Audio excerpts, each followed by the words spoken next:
పొద్దున వంట చేసి బుక్కడి తిని స్టార్ట్ చేసిన అంటే ఇల్లు దులుపుడు అబ్బా 10కి స్టార్ట్ చేస్తే ఒక్క కిచెనే 3 అయింది.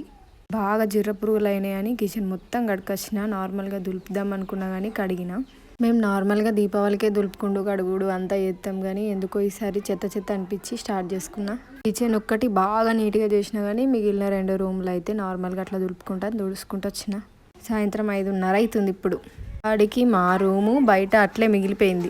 ఆ రూమ్ మళ్ళీ రేపు దులుపుతా అని ఆపేసినాయిగా. మళ్ళీ సాయంత్రం బోళ్ళు, మళ్ళీ సాయంత్రం వంటలు వీటి టైం అయిందని ఆపేసిన. అలా మస్తు ఉడకపోసింది కదా. ఆ ఉడకపోతకి దులుపుడికి అస్సలు కలిసింది. ఫుల్ టార్చర్ అయిందబ్బా. మెల్లగా 2 లీటర్ల చెమట గారిపోయింది కావచ్చు ఇలా. ఎండలో పని చేసినంత బరాబర్ అయింది పొద్దున్న దాకా. ఇంత చేసినా ఇంకా 4 గిన్నెలు బ్యాలెన్స్ ఉండిపోయినాయి. అవి దోవాలి ఇప్పుడుగా. మీరు స్టార్ట్ చేసిరా పండగ క్లీనింగ్?